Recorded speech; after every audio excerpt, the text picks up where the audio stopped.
Hari Om. Welcome to Yoga Vidya Gurukul, Yoga Point. We will be talking about arthritis. Arthritis is a condition where there is inflammation of various joints in our body. First, we need to understand what do we mean by inflammation. Now, there are five major things which would happen whenever there is inflammation in our body. First important thing which will be noticed is heat. The part which is inflamed will be slightly warmer to touch. Next symptom of inflammation is redness. Whenever there is inflammation, there would be redness of that part. And this redness will be associated with swelling of that part. So there would be warmth, there would be redness of the part and swelling. Now along with this,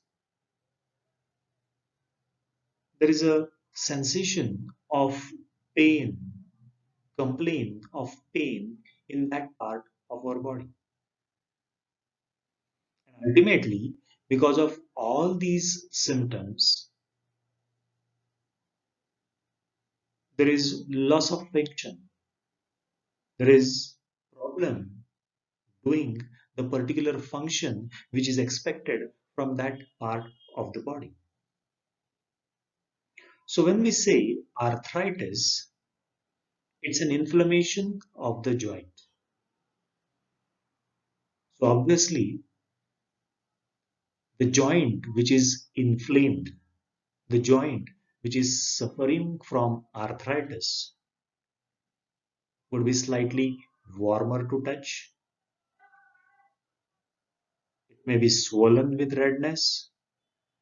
And of course, pain would be one of the most important symptoms. And because of all of this, especially because of pain in the joint, there would be loss of function or there would be difficulty in the movement of the joint, which would be considered as loss of function or limitation of the function of the joint.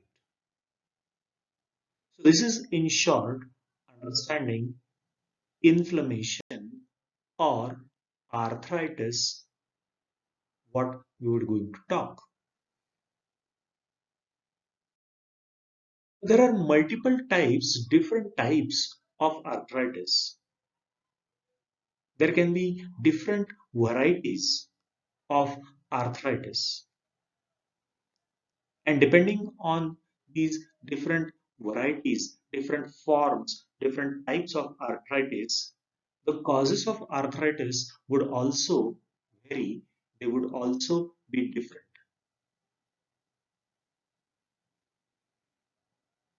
For example, conditions like osteoarthritis can be because of some injury or it would be an outcome of aging process.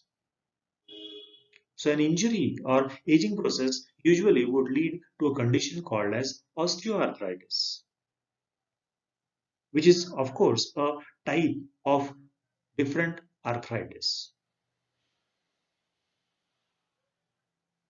Next, it can be a problem with the metabolism of the body, which can lead to a condition called as gout.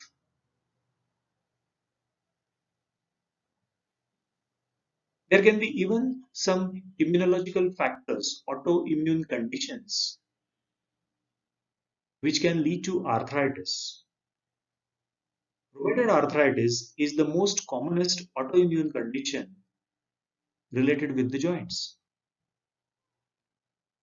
Furthermore, a condition called as systemic lupus erythematosus is also a condition which is related or which is classified as an autoimmune arthritis.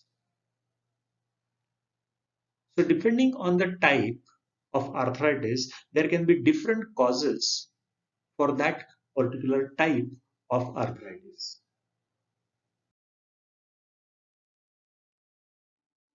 The first and the most important type of arthritis would be osteoarthritis. Now, osteoarthritis usually is seen after the age of around 40 or maybe 50 years.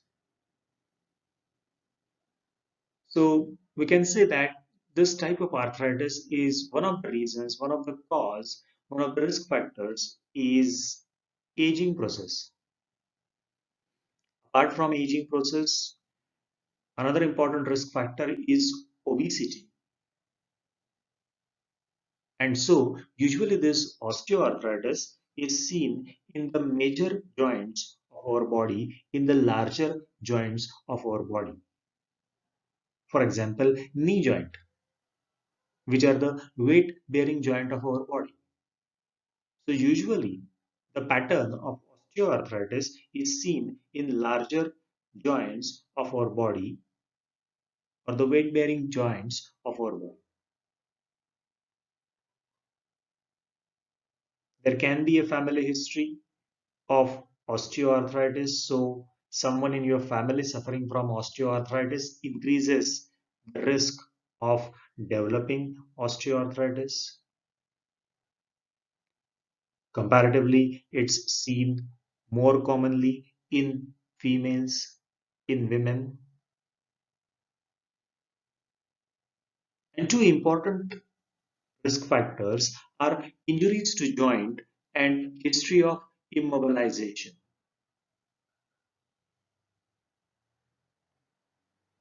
Someone has a fall, injures the joint, not necessarily fracture, but there is an injury to the joint. And after a few months or years, there is development of osteoarthritis. And similarly, there can be also a history of immobilization. That means that the joint was not used for certain duration of time. The reason can be the joint was fractured and it was immobilized, or the patient was suffering from some other disease and was bedridden, was in bed for maybe a few weeks or a few months. And so the joints were not utilized. So injuries to the joints or immobilization of the joints for long duration can be the risk factors of developing osteoarthritis. And on the other hand, prolonged stress on the joint.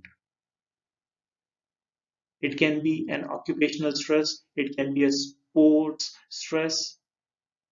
It means that the joint is repeatedly used for the same purpose, the same action. And when the joint is used in a prolonged manner for a prolonged time, it can develop osteoarthritis. Graphically here, again, you can see the risk factors for osteoarthritis. Number one, age, 40 years onwards. Number two, commonly seen in women. Number three, obesity is definitely a risk factor. Number four, previous joint injuries or diseases or immobilization. And lastly, familial history or genetic factors. These all they can lead to osteoarthritis. 'Arthritis. Now, in osteoarthritis, basically there is a loss of cartilage. The joint cartilage, it would be lost. So obviously there would be friction in between the bones causing pain. When the joint space is also narrowed, it becomes less. So that's another reason for pain. And one important thing is the development of bone spurs, extra development of the bone or the development of the bone in the joint, which can lead to pain. So basically, the cartilage loss, development of the bone spurs, and narrowing of the joint space, these are the hallmark changes which would occur in osteoarthritis, and of course all these things leading to pain in that particular joint.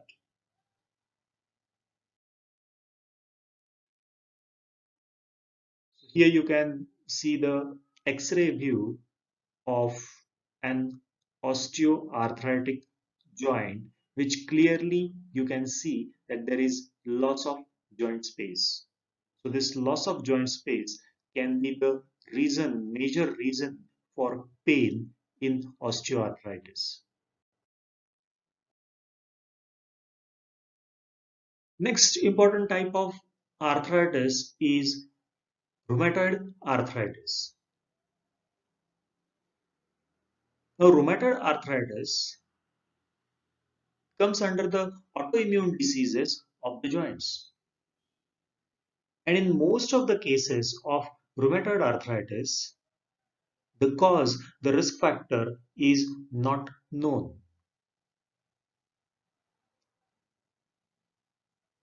And the probable risk factors or the probable causes of rheumatoid arthritis are considered to be genetic or environmental factors.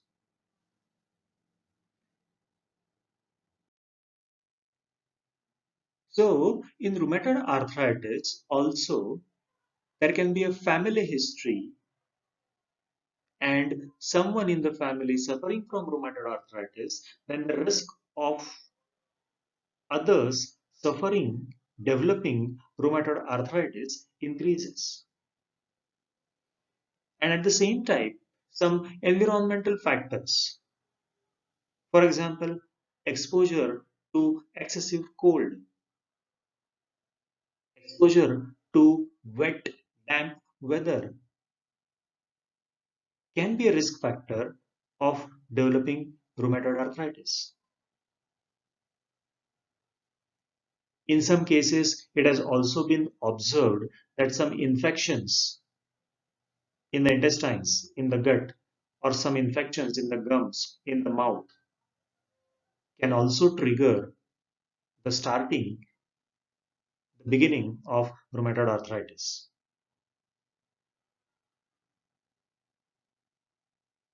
Also, similarly to osteoarthritis, it's also seen more commonly in women and, of course, in obese people, overweight people. Rheumatoid arthritis is quite common.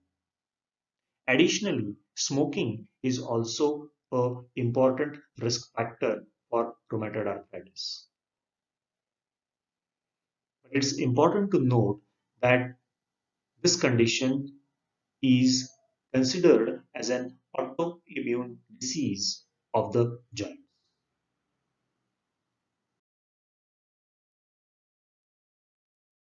Now, there are some early symptoms of rheumatoid arthritis.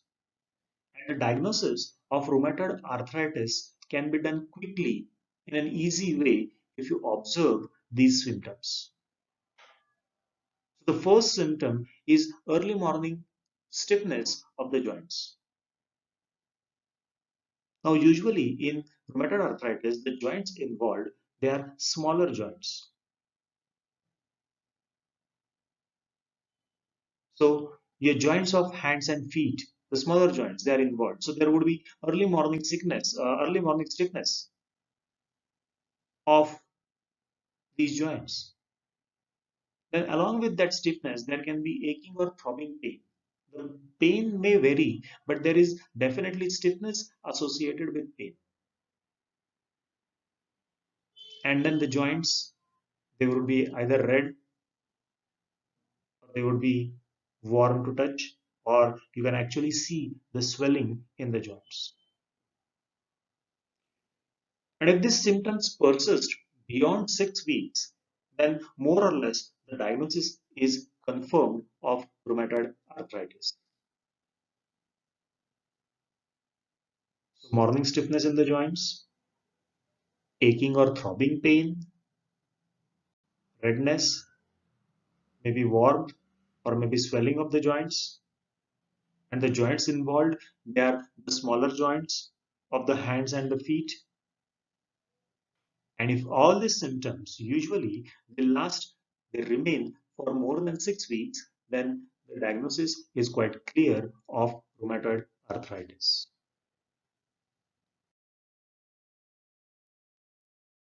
The changes in the joint for rheumatoid arthritis, there is erosion of the bone. This is a very hallmark symptom in rheumatoid arthritis, that there is bone erosion.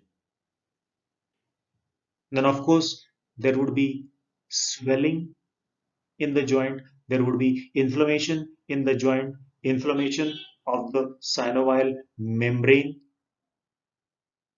and the cartilages in between the bones, they would be damaged.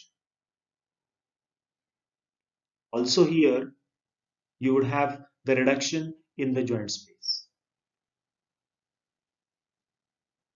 But the main thing is the bone erosion and inflammatory condition of the joint, inflammatory condition of the synovial membrane, and swelling of the joint.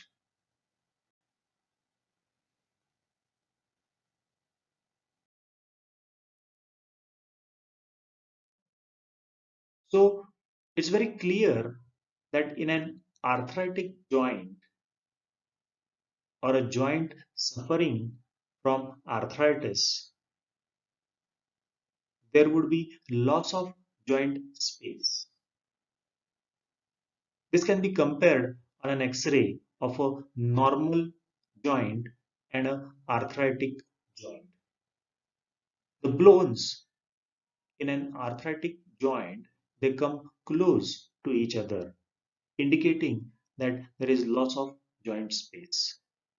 And obviously, when the bones they come closer to each other, there would be more friction whenever there is movement, and this friction, it would cause the pain in that particular joint.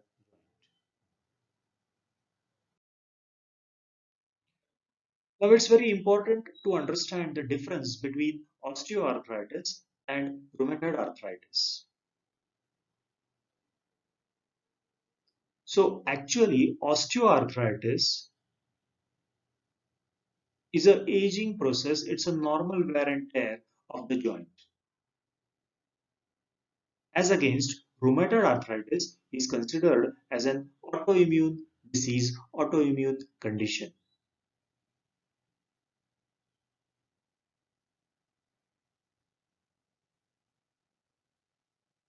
Then it's very important to note the difference of the pain in osteoarthritic joint and a rheumatoid arthritic joint. Osteoarthritis, the pain, it increases with the movement. So person having osteoarthritis feels better by not moving the joint. But a person with rheumatoid arthritis is better with movement. The pain reduces with movement. The stiffness reduces with movement in a rheumatoid arthritic person.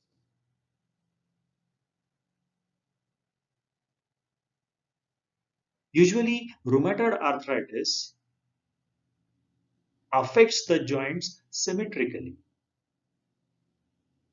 It means that the joints on both sides of the body, they are affected equally. For example, both hands, or maybe the joints of the feet on both sides. Usually, that's the symmetrical pattern in rheumatoid arthritis. But in osteoarthritis, the pattern is usually asymmetrical and can be limited maybe only to one or two joints.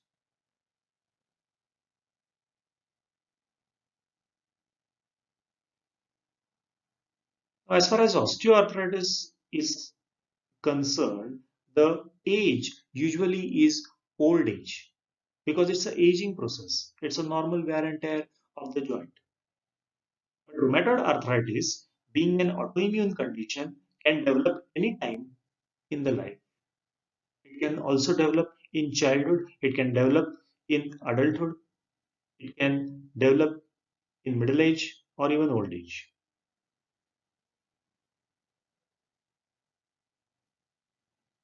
And the development of rheumatoid arthritis is relatively very rapid within a few weeks or months.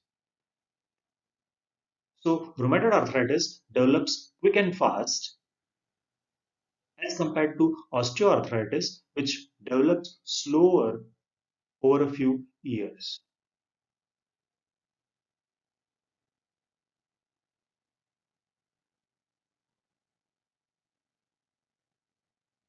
Now, the stiffness of rheumatoid arthritis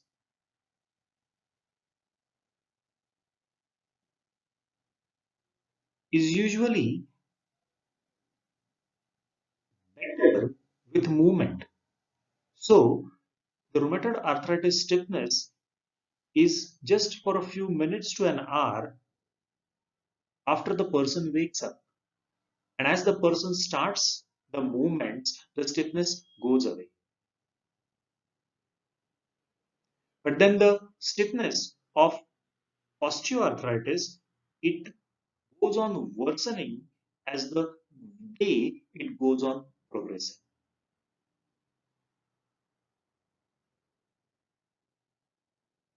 And the most important differentiation in osteoarthritis and rheumatoid arthritis is involvement of the whole body or symptoms apart from joints are seen in rheumatoid arthritis.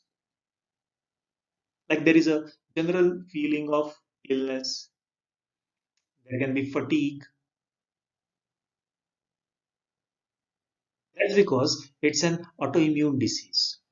So it not only affects the joints, but maybe it also affects the other parts of the body.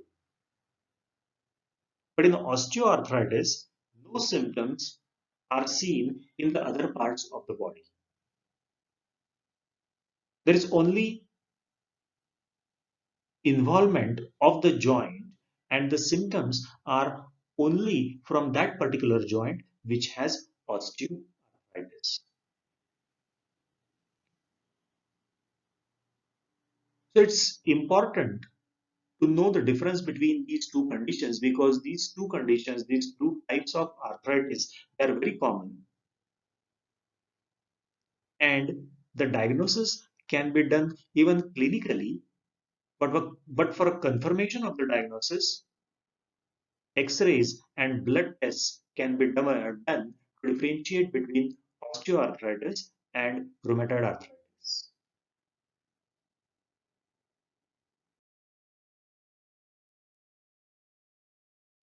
Diagrammatically, a comparison between normal joint, rheumatoid arthritis joint, and osteoarthritic joint. So in rheumatoid arthritis, there is an inflammation, there is destruction of the cartilage, and also there is erosion of the bone.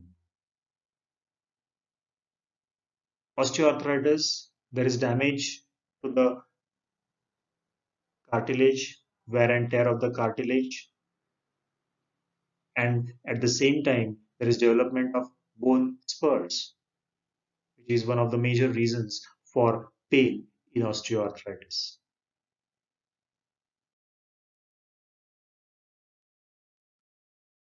Further, to understand the comparison, to understand the difference between the two types, in rheumatoid arthritis, there is periarticular erosion or erosion near the joint. And in osteoarthritis, there is osteophytes formation or some deposition of calcium, excessive calcium at the end of the bone. So in rheumatoid arthritis, it is erosion, and in osteoarthritis, it is the formation of osteophytes.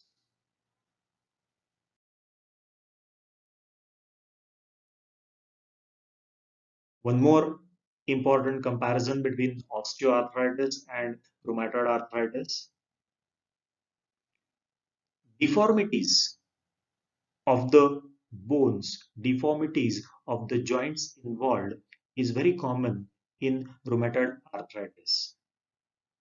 In osteoarthritis, there would be no deformities as such in the joints or in the bones involved. And these deformities, they would be very, very clear over the X-rays taken of the joints involved.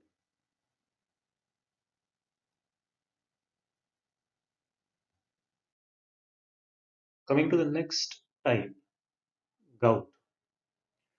Now again, this is a very common condition related with the joints,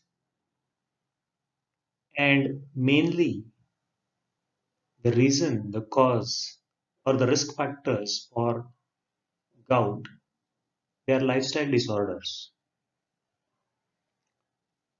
That is a main reason for causing gout in more than 12% cases. Food and drinks like alcohol, sweetened drinks, coffee, dairy products, they can be the reason, they can be the risk factor for development of gout. Even meat and seafood, they are considered as high risk factors for causing gout.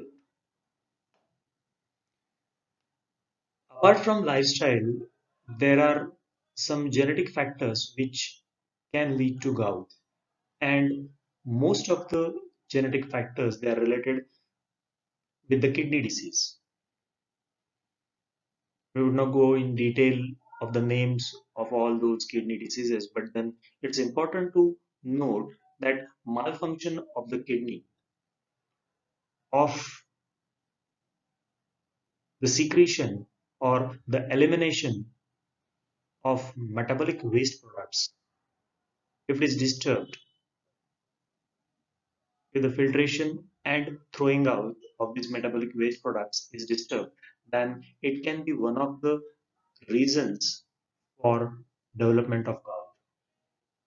And then there can be congenital conditions, there can be genetic conditions of the kidney where the filtration is not proper.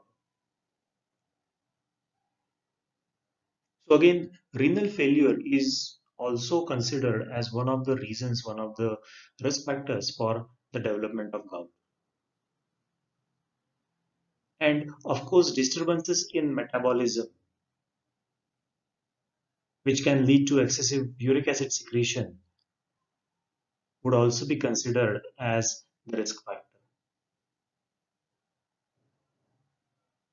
It's also a very well known fact there are many medicines which are used for treatment, maybe of some other condition, but then a prolonged use of this medication can lead to gout. A couple of them which are most commonly known are the diuretics or a simple tablet of aspirin, can be the reason for the development of gout.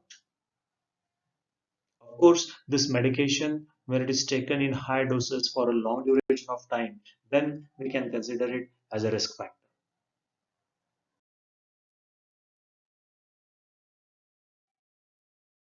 Now, as we mentioned, lifestyle, and mainly in lifestyle, the food, the diet, it is responsible for many cases of gout. So, it's important to know what are the foods which can cause gout or which are considered as a risk factor for causing gout. And of course, when it comes to the treatment, avoiding these foods is also very, very important. So, the food which can lead to gout is mostly meat.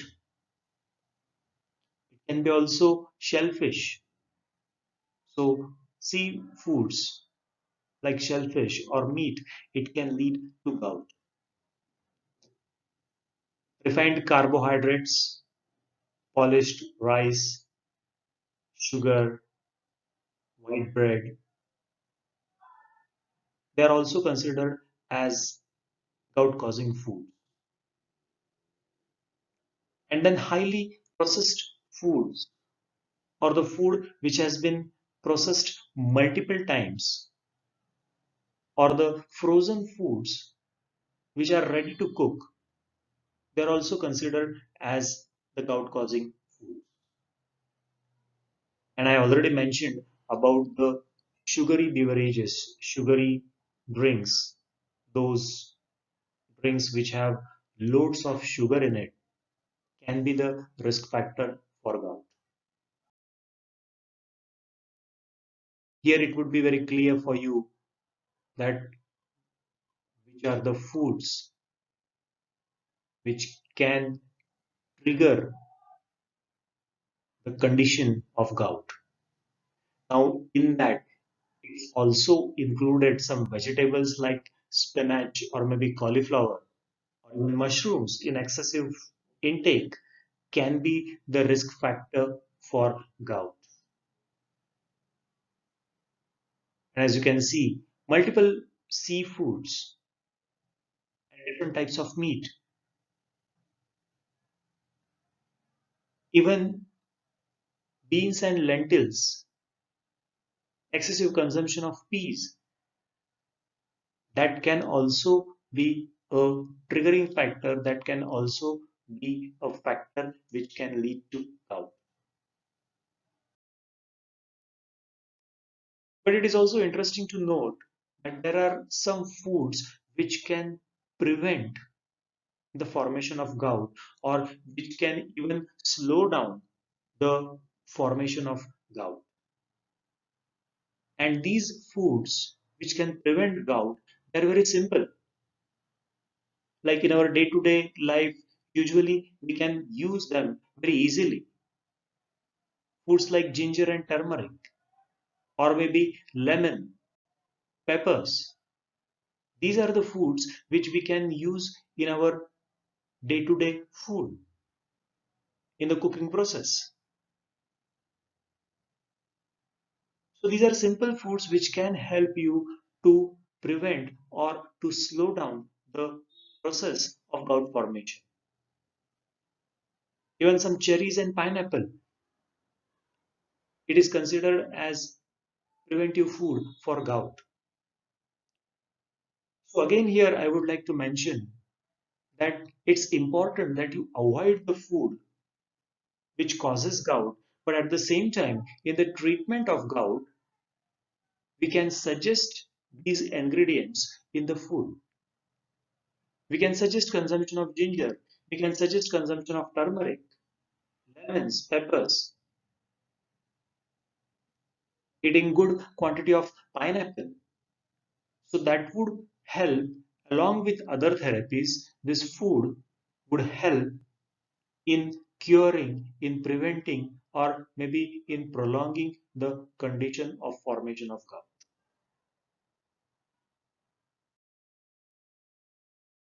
Now, gout actually, as you can see here, it's the uric acid crystals which are deposited in between the joint spaces. It can happen anywhere in any joint of the body, but the most commonly affected joints, they are the joints of the foot. And in that also, the most commonly affected is the great toe. But that doesn't mean that no other joint will be affected. Any joint, as I mentioned, any joint in the body can be affected, but the joints of the foot, they are the most commonly affected joints. So there is uric acid crystals which are deposited in the joint space, and this deposition, excessive deposition of uric acid, it causes pain, it causes swelling and inflammation, it causes tenderness of that joint. So actually there is a visible swelling and inflammation which you can see with the eyes, and further on over an X-ray the condition would be very clear that there is deposition of uric acid.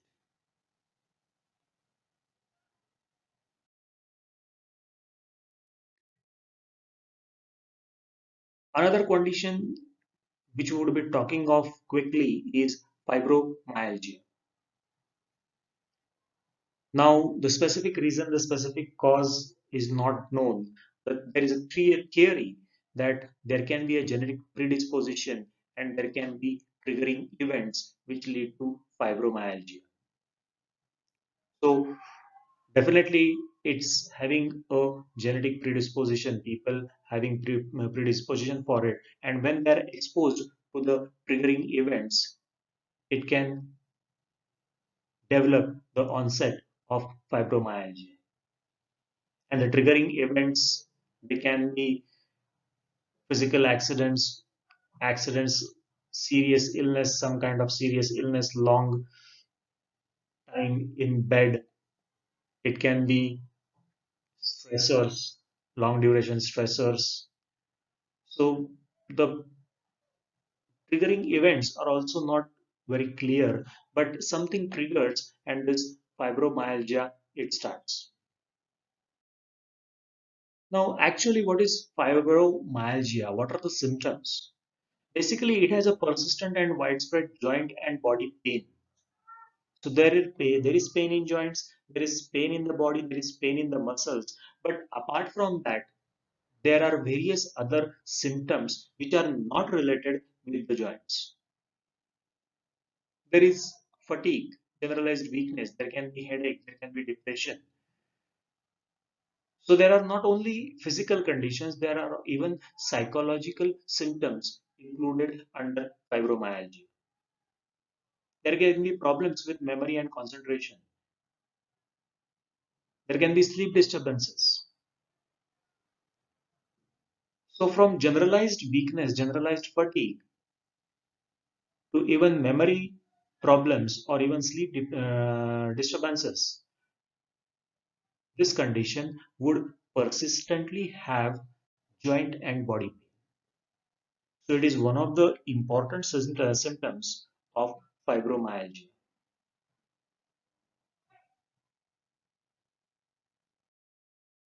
Now, it's important to understand the difference, the symptomatological difference between fibromyalgia and rheumatoid arthritis.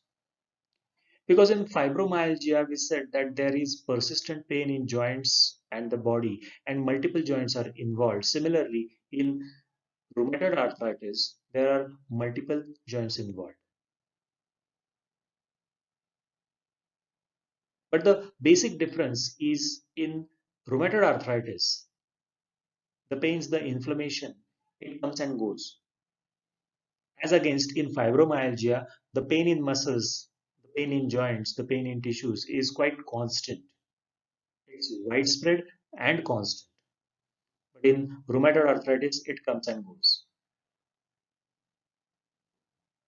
And then for the diagnosis of rheumatoid arthritis, we mentioned that the pain in joints, it should be at least 6 weeks, can last for 6 weeks. But here, for the diagnosis of fibromyalgia, apart from other investigations, we say that the symptoms they persist for maybe at least around 3 months. And a very important differentiating thing that if rheumatoid arthritis goes on progressing, it will damage the joints. It will cause deformities of the joints. As against fibromyalgia, even though it's a constant pain, even though it's a widespread pain, it will never damage the muscles, the tissues, or the joints. So it's only pain, there is no damage to the part, the muscle, or the bones.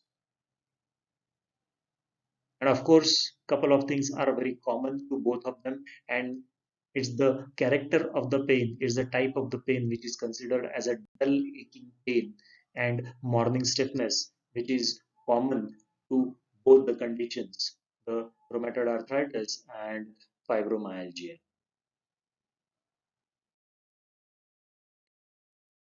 Another condition what we are going to talk of is systemic lupus erythematosus, SLE. And of course, very few things are known about these conditions, and definitely when it comes to causes, the first cause is said to be unknown. We don't know yet what is the cause. And when we don't know yet what is the cause, we of course every time would mention there would be some genetic factor.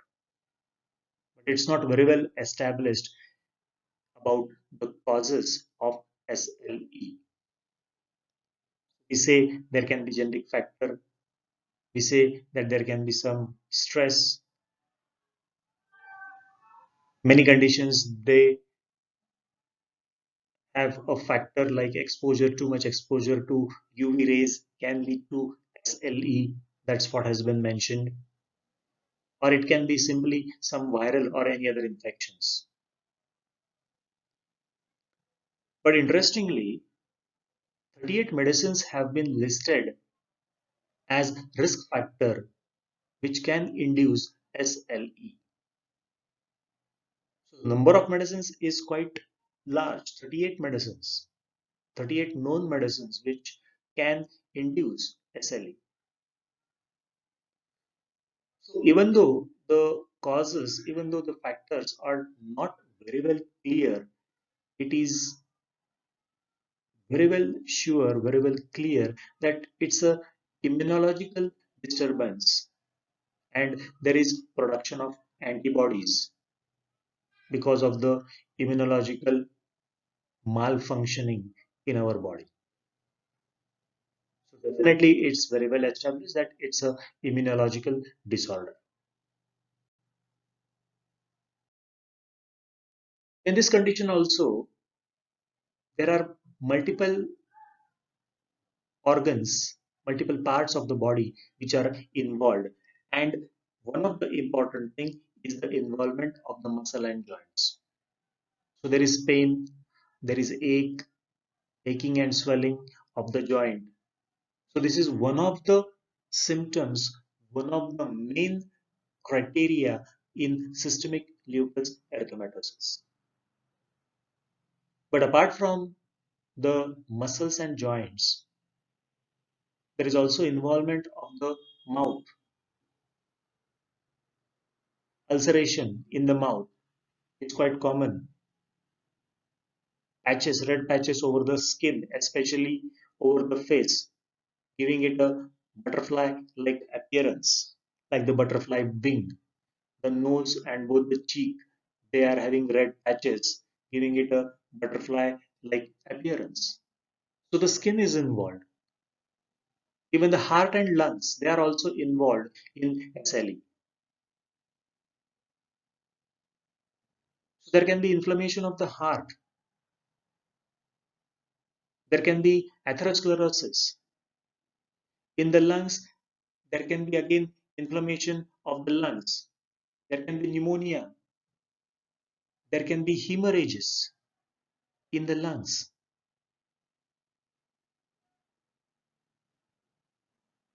There can be hemorrhages in the kidney. So there is blood in the urine. And because of all these hemorrhages here and there in the body, the person would develop anemia. Sometimes the blood pressure also increases. So in this condition, there is involvement of joints and muscles, but at the same time, there are multiple organs involved in this condition. As it's an immunological condition, so many body parts would be involved because of the formation of the antibodies. This is in short about SLE, systemic lupus erythematosus. In this session, we talked about a few major important conditions of the joints. We tried to have some comparative study of various conditions of arthritis and tried to cover up the causes, the main causes of arthritis. Hari Om.